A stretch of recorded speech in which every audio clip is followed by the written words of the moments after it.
그때 삼손이 여호와께 기도했습니다. 주 하나님, 저를 기억해 주십시오.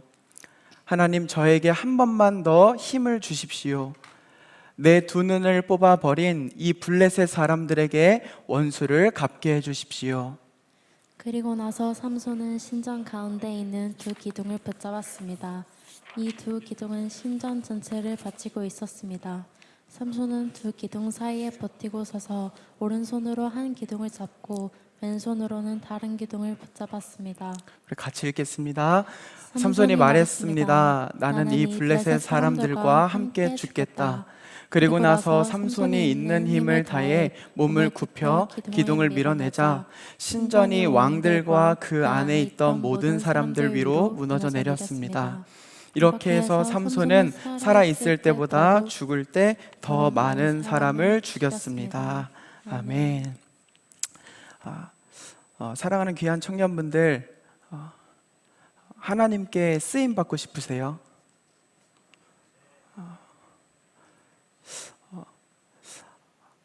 한 번 살다 죽는 인생인데 정말 하나님께 한번 크게 쓰임 받고 싶지 않으세요? 우리 하나님께 정말로 한번 쓰임 받고 싶은 분들은요, 우리 한번 아멘으로 한번 같이 고백해 볼까요? 이게 믿음대로 된다고요. 정말 하나님께 크게 쓰임 받고 싶으신 분들은 우리 한번 같이 아멘이라고 같이 고백해 봅시다. 네. 제가요 오늘 이 말씀들을 쭉 보면서 하나님께서는 과연 다 똑같이 일하고 공부하고 스펙 쌓고 믿음 생활하고 심지어 이렇게 주일 오후 시간에 모여 하나님을 찬양하는 이 청년들이 있는데 과연 이 중에서 하나님은 어떤 이들에게 주목을 할까? 과연 하나님은 어떤 이들을 사용하실까? 고린도전서 9장 24절 말씀에요, 이런 말씀이 있습니다. 한번 화면 한번 띄워주시겠어요? 경기장에서 경주자들이 다 달려가지만 상을 받는 사람은 몇 명뿐이라고 되어 있죠? 한 명뿐인 것을 알지 못하십니까? 이와 같이 여러분도 상을 받을 수 있도록 달리십시오. 희한하게 모든 이들이 다 달려가는데 상을 받는 사람은 한 명뿐이라고 하고 있습니다. 그 이유가 무엇인가? 26절 말씀입니다. 그러므로 나는 다름질하기를 향방 없는 것 같이 아니하고. 한번 저 보시겠어요? 모든 이들이 경기장에 들어와 다 달려갑니다. 그런데 다 열심히 달려가는데 문제는 어디로 달려가는지 방향을 모른 채 달려간다는 거죠. 그래서 결국 상을 받는 사람은 소수라고 이야기를 하고 있습니다. 지금 나는 어느 방향으로 내 인생을 잡고 달려가고 있습니까? 지금 입시 중이신 분들 계신데 열심히 입시를 치르고 계시죠? 스펙 쌓고 할 수 있는 만큼 최대한 노력하고 내가 할 수 있는 경험의 역량을 늘리기 위하여 많은 경험들을 쌓기 위하여 최선을 다하고 있는데 과연 남들과 같이 열심히는 하고 있지만 어느 방향으로 나는 달려가고 있습니까? 이 아프리카 남부 초원에는요, 이 스프링벅이라는 이 산양 종류의 동물이 있습니다. 근데 이 동물은요, 보기와는 다르게 점프를 할 수 있는 능력이 한 번에 한 3m 정도 뛸 수 있다고 하고 시속 88km까지 낼 수 있는 굉장히 뛰어난 산양 중에 분류의 한 명입니다. 그런데 이 양의 특징이 있습니다. 소그룹으로 모여 있을 때는 그저 평온한 상태에서 풀을 뜯어먹는 아주 평안한 동물처럼 보이지만 이 소그룹이 큰 떼가 되고 대그룹이 되면 이들에게서 독특한 특성을 보이는데 집단으로 죽는 현상들이 펼쳐지는 거예요. 도대체 왜 이렇게 능력도 있고 어떻게 보면 그 초식 세계에서는 굉장히 뛰어난 스펙을 갖고 있는 이 동물들이 왜 이렇게 집단으로 죽는 현상이 발생될까? 동물 연구학자들이 이들을 면밀히 살펴봤는데요. 아니나 글쎄, 처음에는 몇몇이 모여 그 풀을 뜯어먹기 시작을 합니다. 그런데 이 뒤에 있는 이 스프링벅들이요, 앞에 있는 애들이 풀을 뜯어먹는 게 불안해지자 다시 뛰어오고 달려와서 이 친구들보다 앞서 있는 풀을 먹기 위해 서로 경쟁을 하기 시작을 하는 거예요.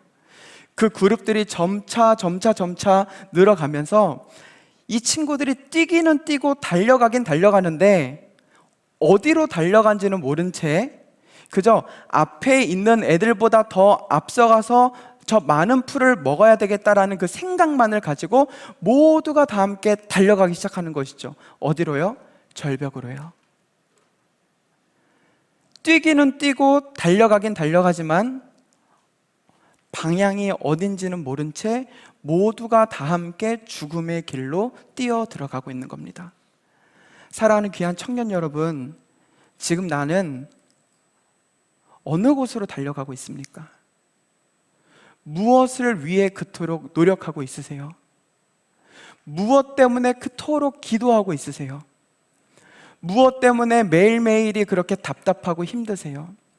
중요한 것은 얼마나 빨리 가느냐가 아니라 얼마나 바른 방향으로 가고 있는지를 알고 점검하는 것이 굉장히 중요하다는 것입니다.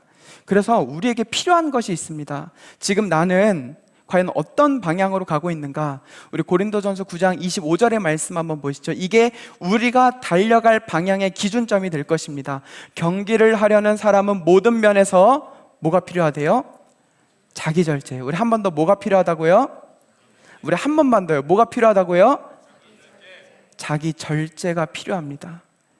이 스프링벅은요, 나만 있을 때는 몰랐는데 옆에 있는 친구들, 앞에 있는 이들을 보면서 비교하기 시작을 하고 이게 나에게 진짜 필요한 것인지, 이게 진짜 나에게 선이 되는 것인지 구분하지 않고 분별하지 않고 그저 이 사람들보다는 더 빨리 가면 된다라는 무분별한 무절제 속에서 모두가 함께 다 죽음의 방향으로 끌려가고 있다는 것이죠.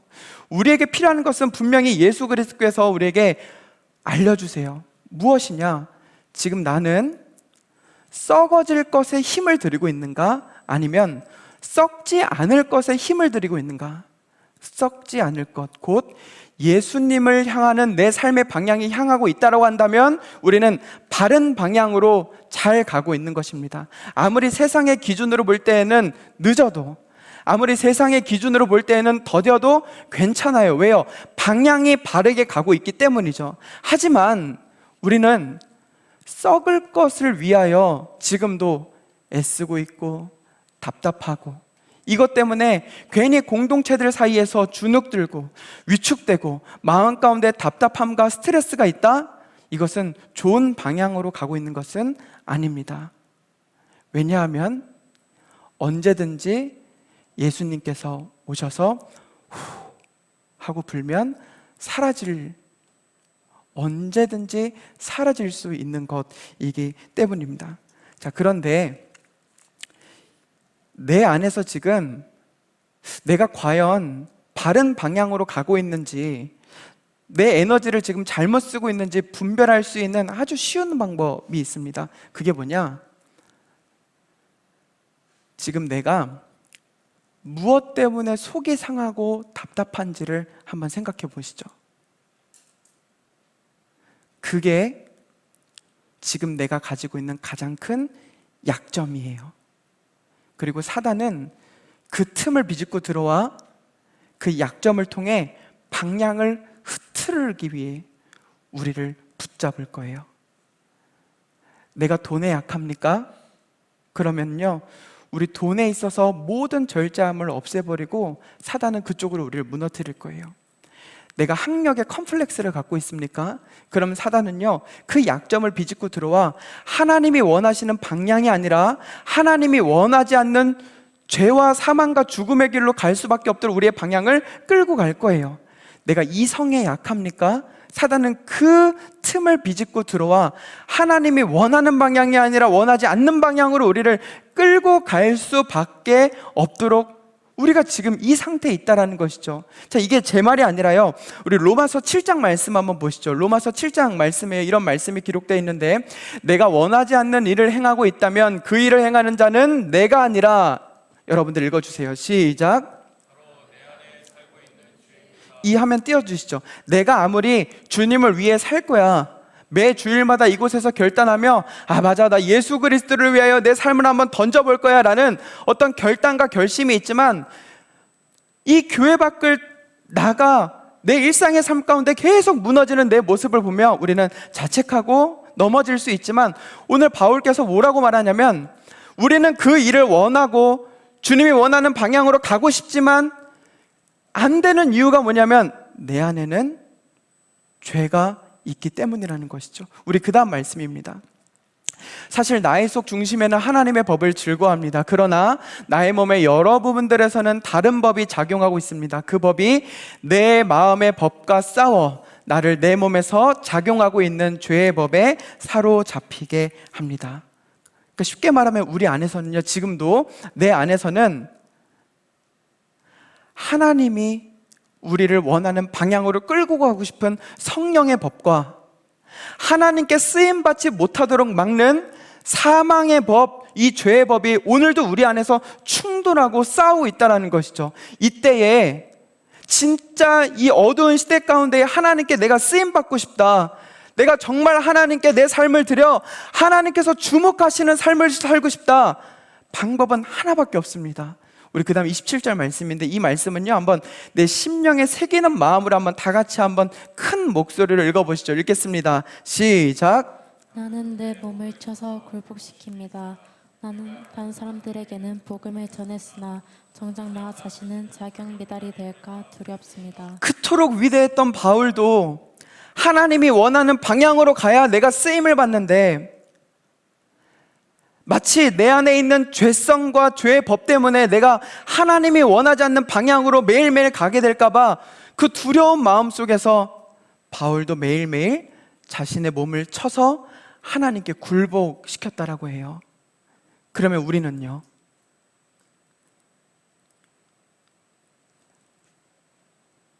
과연 나는 매일매일 삶 가운데서 치열한 전투가 있습니까? 그저 주일날 이곳에 와서 우리가 말씀을 듣고 기도하고 교제하고 돌아가는 이 잠깐의 시간으로 만족하고 안주하고 있지는 않습니까? 얼마나 이 세상 가운데 많은 사람들이 있고 많은 크리스천들이 있는데, 하나님은 어떤 사람을 주목하고 어떤 사람을 사용하실까요?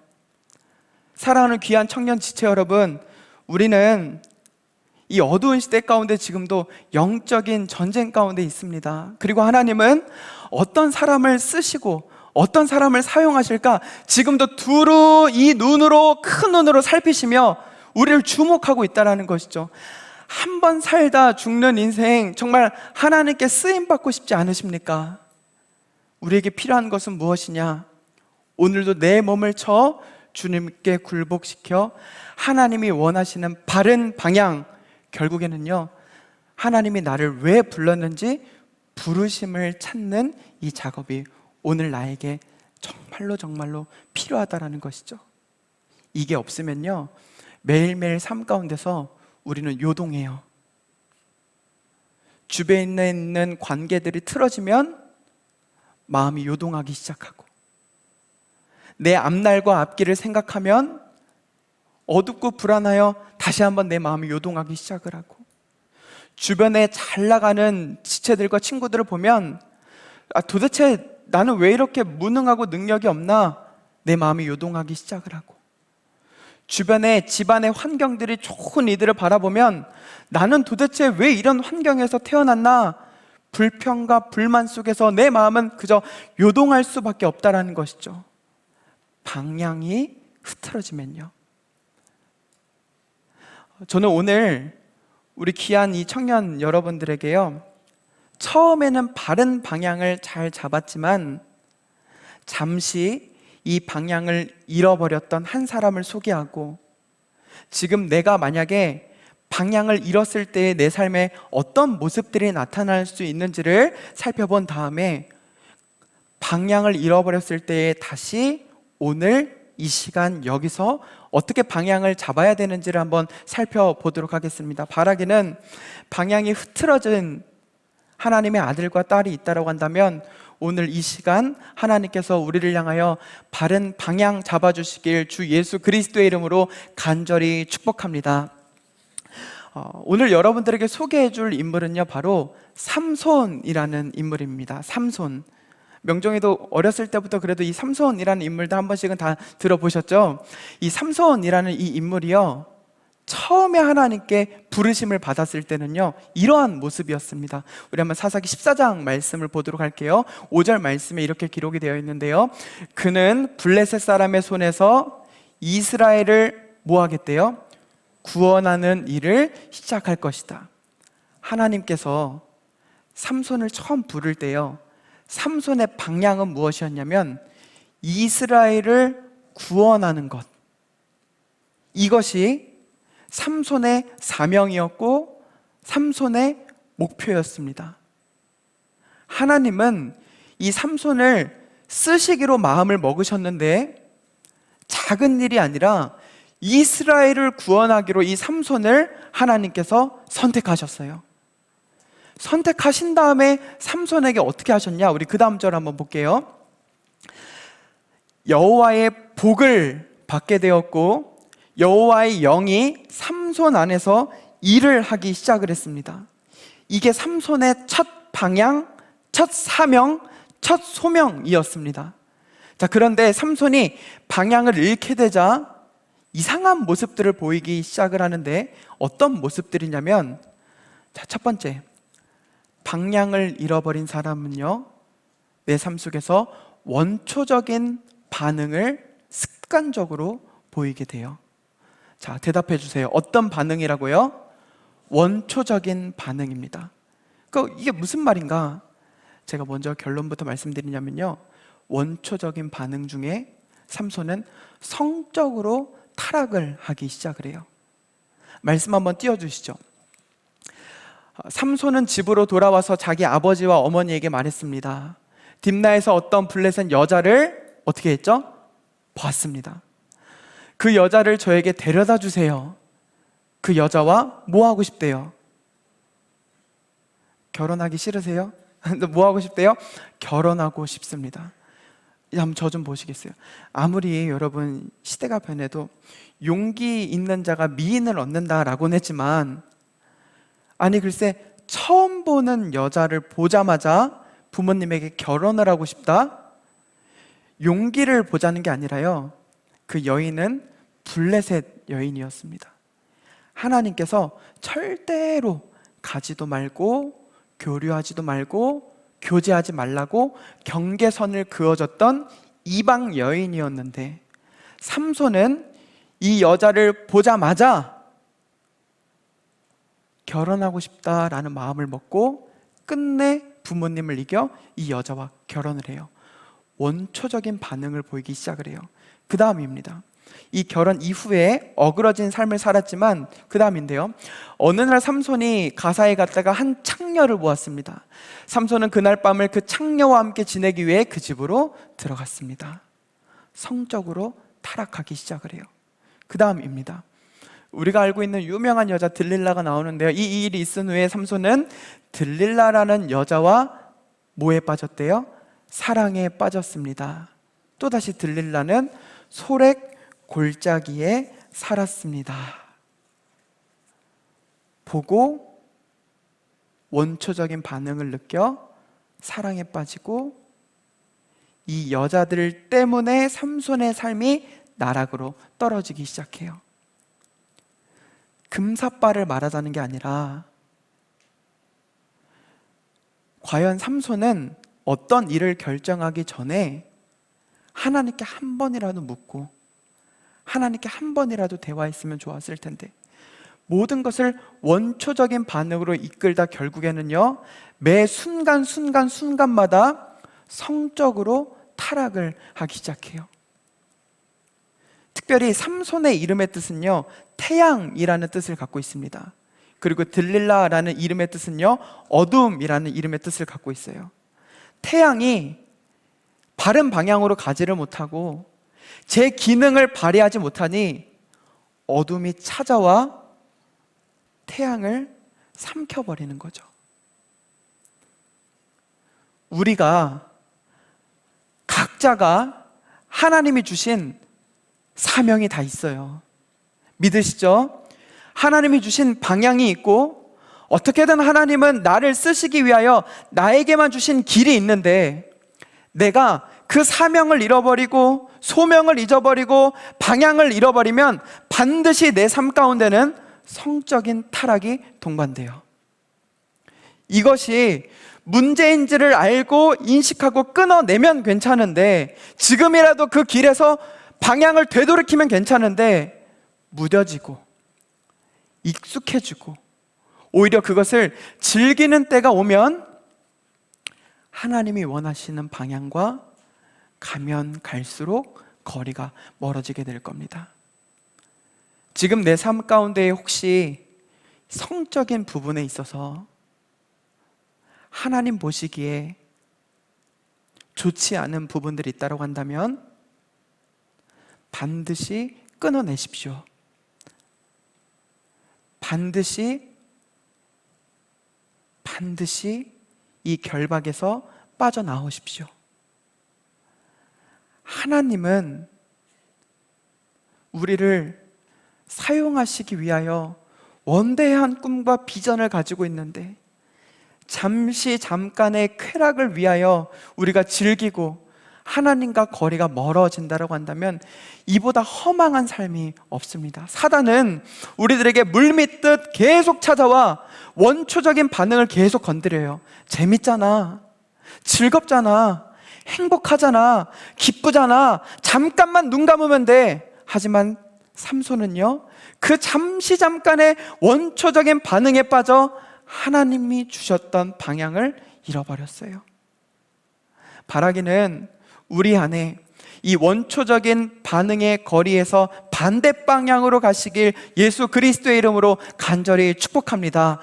그리고 두 번째입니다. 우리가 방향을 잃어버렸을 때에 나올 수 있는 내 안의 반응은 두 번째인데요, 바로 사람에게서 받고 싶은 인정 욕구가 굉장히 강해져요. 어떤 욕구요? 인정 욕구입니다. 그 중에서 첫 번째, 삼손은요, 힘을 과시해서 사람들에게 인정받고 싶었어요. 우리 그 다음 말씀 한번 같이 읽어볼게요. 우리 이 말씀 한번 다 같이 한번 읽어볼게요. 읽겠습니다. 시작. 여호와의 영이 삼손에게 들어가자 삼손은 큰 힘을 얻었습니다. 삼손은 마치 염소 새끼를 찢듯이 왼손으로 그 사자를 찢어버렸습니다. 그러나 삼손은 자기가 한 일을 아버지와 어머니에게는 말하지 않았습니다. 자, 이 대목이 어떤 대목이냐면 삼손이 길을 가는데 본인이 힘이 강하다는 것을 깨닫게 되었어요. 하나님이 처음에 삼손을 불렀었던 이유가 무엇이었죠? 이스라엘을 구원하는 거였죠. 그런데 자기의 힘이 생기자마자 길을 가다 염소를 찢듯 사자를 잡아 찢어버려요. 여기까지는 좀 철딱선이 없어도 그럴 수 있겠다라고 싶지만 이걸 가지고요, 사람들 앞에 보여주기 시작을 해요. 그 결과가 어떻게 되는 줄 아세요? 길을 지나가는데 자기가 찢어 죽였던 사자를 보니까 벌떼들이 모여있고 그 안에 꿀이 있는 거예요. 그 꿀을 직접 손으로 먹었어요. 그리고 그 꿀을 집으로 가져가 부모님들에게도 드렸어요. 아니 그럴 수도 있지 않습니까? 라고 하지만 삼손이 태어났을 때 삼손은 나실인이라고 불리면서 아예 하나님이 이 사람을 쓰시기 위하여 구별해 놨거든요. 시체에는 절대로 손을 대지 않도록 하나님이 아예 이들에게 말씀해 주시고 가르쳐 주셨었어요. 그런데 삼손 보세요. 힘이 생겼죠? 힘을 과시했죠? 사자를 찢어 죽였죠? 사자 안에 있었던 그 꿀을 직접 손을 댔죠? 여기까지도 뭐 실수할 수 있지만 그 꿀을 누구에게 갖다 줘요? 부모님에게요. 이스라엘을 구원할 축복의 통로자가 이제는 자기뿐만이 아니라 가정을 망치고 하나님과 멀어지는 죄악의 통로자로 쓰이고 있다는 것이죠. 어떤 사람이냐? 방향을 잃어버려 그저 사람들에게 인정받고 싶은 욕구가 물밀듯 일어나는 그 반응의 모습입니다. 우리도 똑같아요.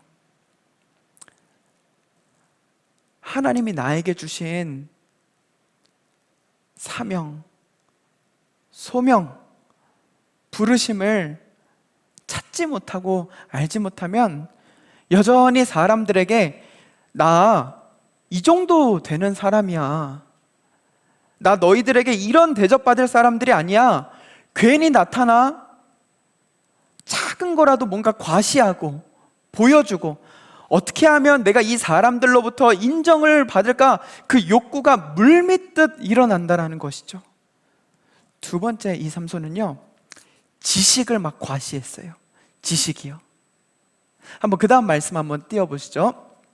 자, 이 말씀 한번 더 같이 읽어보겠습니다. 읽겠습니다. 시작. 그때 삼손이 블레셋 사람 30명에게 말했습니다. 내가 수수께끼를 하나 내겠소. 이 잔치는 일주일 동안 계속될 텐데 이 잔치 기간 동안에 내가 내는 수수께끼의 답을 알아맞히면 배우 30벌과 겉옷 30벌을 주겠소. 자, 이게 무슨 말이냐면요, 삼손이 아까 누구를 찢어 죽였죠? 사자를 찢어 죽였죠. 야, 근데 이게 여기서 그냥 알고 끝내면 되는데 잔칫날에 이거를 숨기는 게 아니라 사람들에게 과시하고 싶은 거예요.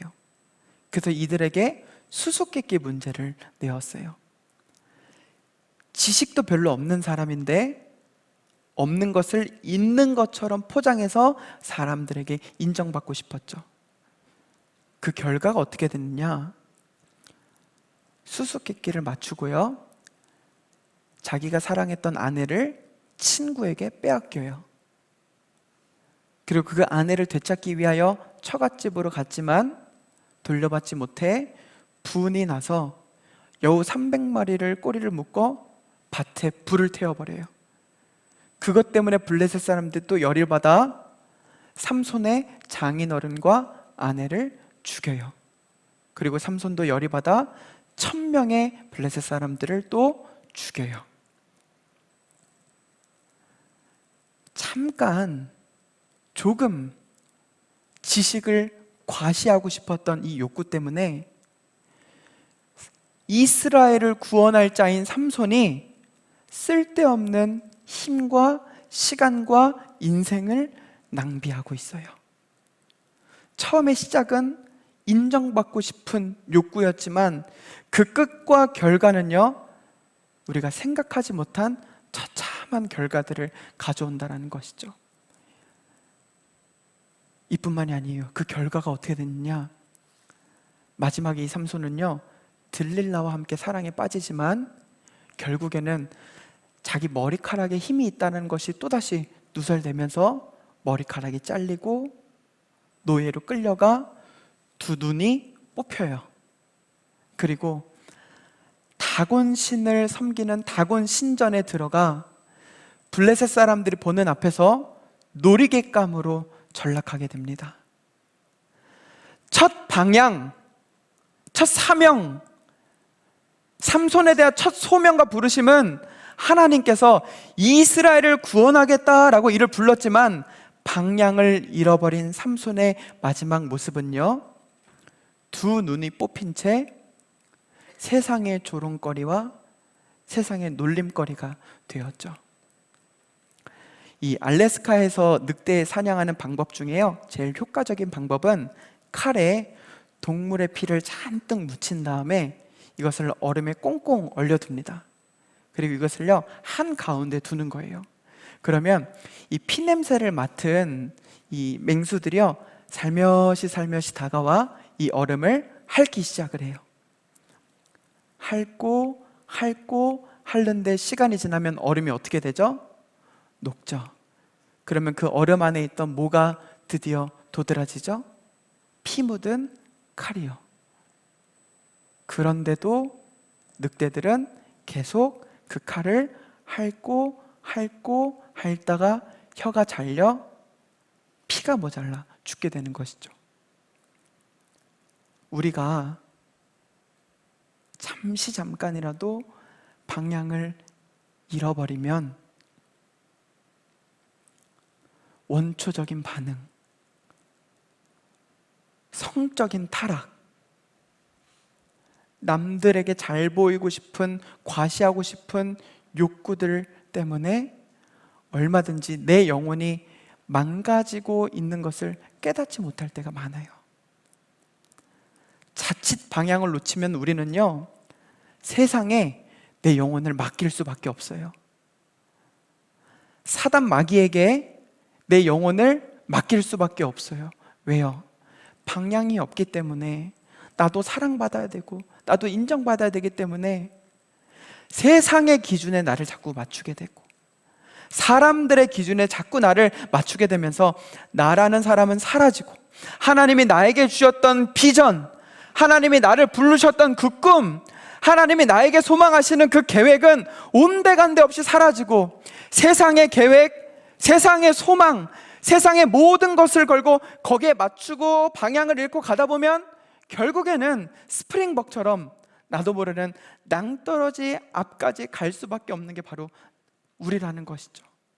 자, 그런데 오늘 이 말씀 속에 정말 하나님께서 이 삼손에게 한 번 더 기회를 주세요.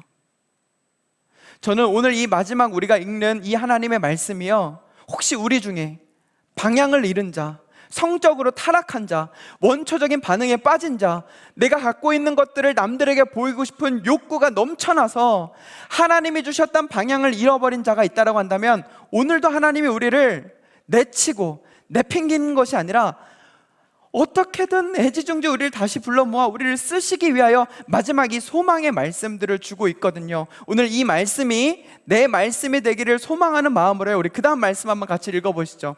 21절 말씀인데요, 21절은 제가 읽을게요. 마침내 블레셋 사람들은 삼손을 사로잡았습니다. 그들은 삼손의 두 눈을 뽑은 뒤 가사로 데려갔습니다. 블레셋 사람들은 삼손을 구리사슬로 묶어 감옥에 넣고 곡식을 갈게 만들었습니다. 22절 읽겠습니다. 시작. 그때 삼손의 머리가 다시 자라기 시작했습니다. 하나님이 삼손 처음 불렀을 때 첫 방향, 이스라엘 구원할 자다. 머리카락이 잘려나갔지만 어떻게든 이 삼손을 다시 한번 쓰시기 위하여 방향을 잃어버렸던 삼손에게 머리카락이 다시 자라날 수 있는 기회를 주고 있습니다. 똑같아요. 하나님은 오늘도 우리 안에 방향을 잃고 세상에 휩쓸려 가고 있는 안타까운 영혼들을 향해 하나님은 오늘도 이렇게 마지막 머리카락이 자라날 수 있는 기회를 오늘 우리들에게 주실 줄로 믿습니다. 그리고 주고 있는 줄로 믿습니다. 대신 필요한 한 가지가 있어요. 그게 무엇이냐? 지금이라도 이것을 알고 하나님께 한 번 더 올려드리는 고백이에요. 우리 그 고백 한번 같이 한번 읽어보시죠. 읽겠습니다. 시작. 그때 삼손이 여호와께 기도했습니다. 주 하나님, 저를 기억해 주십시오. 하나님, 저에게 한 번만 더 힘을 주십시오. 내 두 눈을 뽑아버린 이 블레셋 사람들에게 원수를 갚게 해주십시오. 사랑하는 귀한 청년 여러분들, 삼손은 방향을 잃어버렸었습니다. 하지만 하나님께서 이 삼손에게 다시금 머리카락이 자라날 수 있는 기회를 주셨고, 삼손은 이 기회를 보고 마지막 하나님을 향하여 뭐라고 고백하냐면, 하나님, 저에게 한 번만 더 힘을 낼 수 있도록 허락해 주십시오. 한 번만 더 힘을 가질 수 있도록 허락해 주세요. 제가 방향은 잃었었지만, 하나님 보시기에 멀리 갔었지만, 한 번만 더 하나님이 주시는 힘을 나에게 좀 허락해 주십시오. 하나님께 쓰임받고 싶은 강력한 열망으로 살아계신 하나님께 마지막 사죄하고 회개하는 마음으로 이 고백을 올려드렸더니 하나님께서요, 삼손에게 힘을 주셨어요. 그리고 블레셋 군대를 모두 물리치고 이스라엘을 구원하는 사사로 하나님께서 다시 사용하세요. 오늘도 우리들에게 동일해요. 방향을 잠깐 잃으셨나요? 부모님의 기대에 부응하기 위하여, 세상의 기대에 부응하기 위하여, 이게 도대체 어디로 가는지도 모른 채 힘을 쏟고 마음을 쏟고 노력했지만 늘 이 마음 한켠에는 공허하고 결핍이 있고, 아직도 내 약점이 다른 사람들에게 들춰 보이기 싫어서 여전히 내 자신을 포장하고 있는 이 방향을 잃고 있는 이 모습 속에서 하나님 한 번 더 기회를 주고 있으세요. 사랑하는 내 아들아, 사랑하는 내 딸아, 내가 너의 머리카락 다시 자라나게 해줄게. 대신 너가 해야 될 것은, 하나님 한 번만 더 제게 힘을 주십시오. 그러면 하나님께 쓰임받기 위하여 다시 마음과 몸과 방향을 잡고 하나님을 위하여 살겠습니다. 그 자를 하나님께서 오늘도 찾고 주목하고 계실 줄로 믿습니다. 이 리베카 솔릿의 길 잃기 안내서라는 이 책이 있습니다.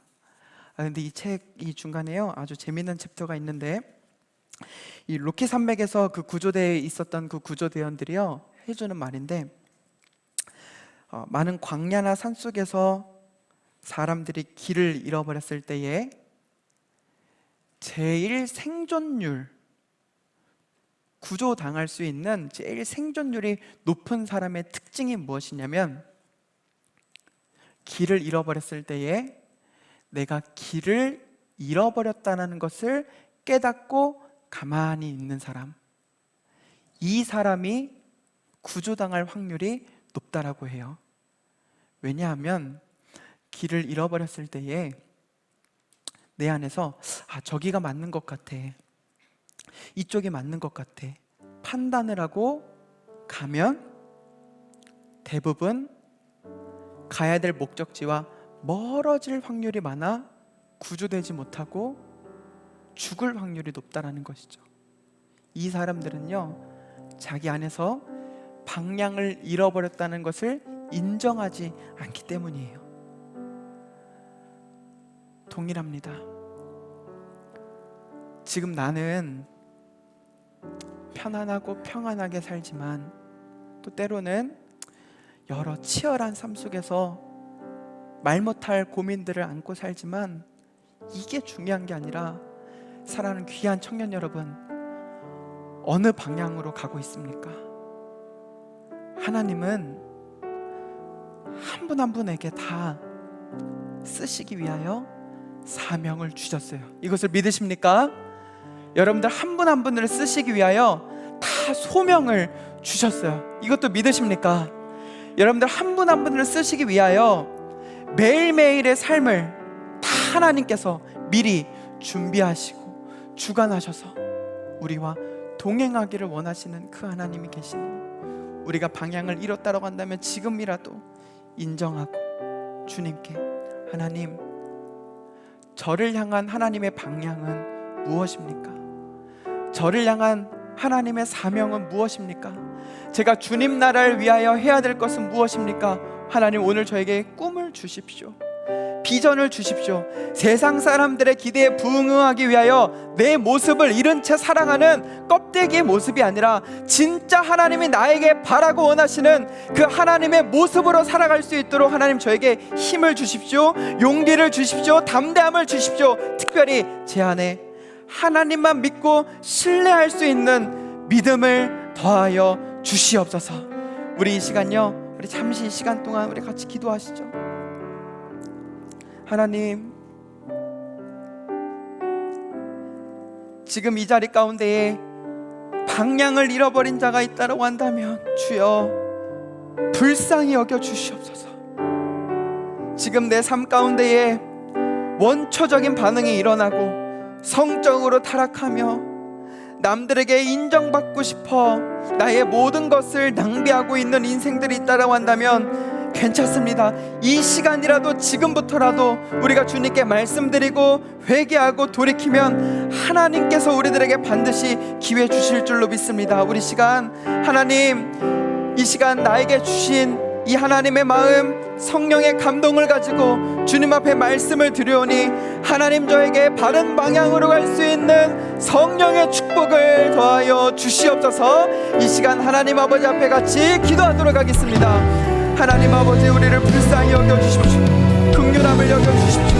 성령의 은혜를 더하여 주셔서 하나님 우리를 그저 불쌍히 여겨주셔서 하나님 방향을 잃고 길을 잃고 있는 영혼들이 있다고 한다면 성령님 우리를 긍휼히 여겨주십시오. 불쌍히 여겨주십시오. 우리의 심령이 주를 향하여 반응하게 하여 주시옵소서. 내 안에서 주를 위하여 다시금 회복되고 일어날 수 있는 성령의 은혜를 더하여 주시옵소서. 사랑하는 성령님, 내 영혼이 일어나게 하여 주시옵소서. 내 영혼이 일어나게 하여 주시옵소서. 낙심된 자리에서 일어나고 결박된 자리에서 일어나고 하나님께서 넓은 이 자리 가운데서 이끌고 결정해 하나님의 품으로 돌아오게 하여 주시옵소서.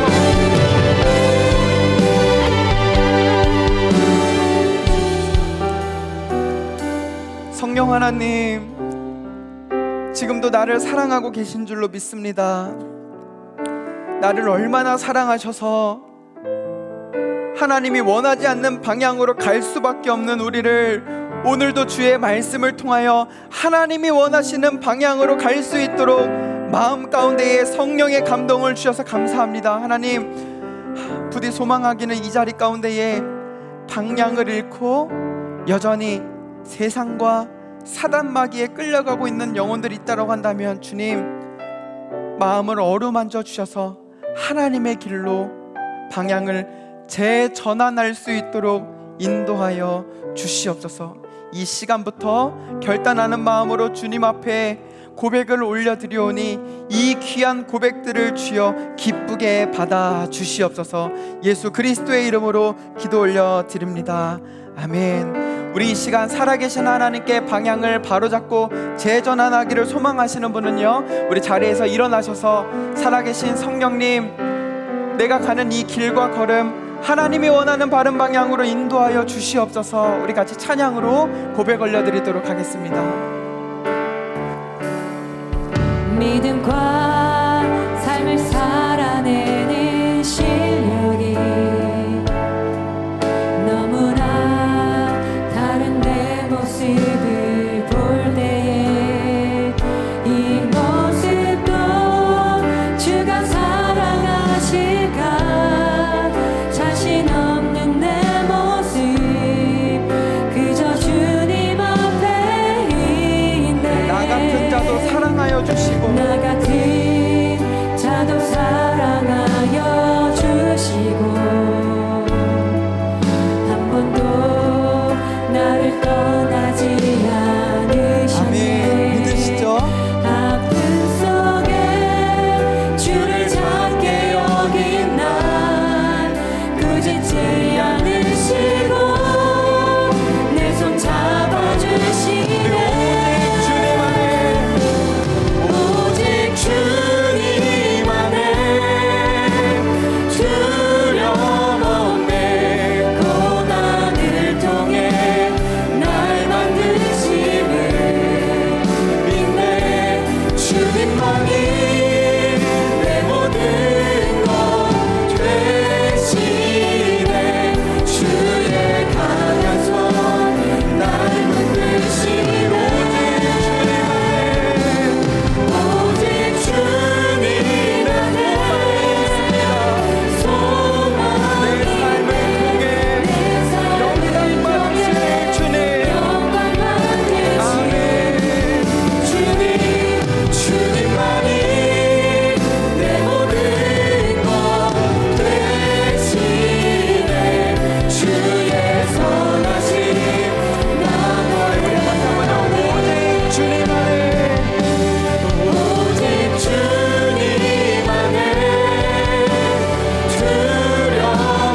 살아계신 하나님,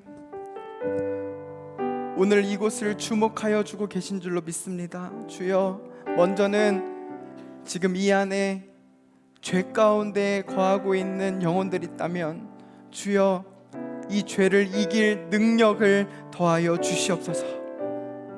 정죄감에서 나오게 해주십시오. 죄책감에서 나오게 해주십시오.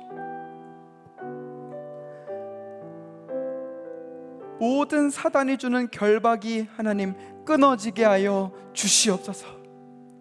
특별히 하나님, 방향을 잃은 채 낙심하고 주저하고 불안하고 염려하고 있는 심령들이 있다고 한다면 성령님 찾아와 주셔서 성령의 새 소망을 불어넣어 주시옵소서. 성령의 새 희망을 불어넣어 주시옵소서. 하나님, 이 귀한 청년들 하나님께서 바른 방향으로 인도하여 주시사 하나님께 쓰임받는 축복의 통로가 되게 하여 주시옵소서. 지금은 주 예수 그리스도의 은혜와 우리 하나님의 사랑과 우리가 바른 방향을 가기 위하여 일하시는 그 성령님의 도우심이 오늘도 이 자리에 주님께 쓰임받기 위하여 결심하고 결단한 모든 심령들 가운데 있기를 간절히 축원하옵나이다. 아멘.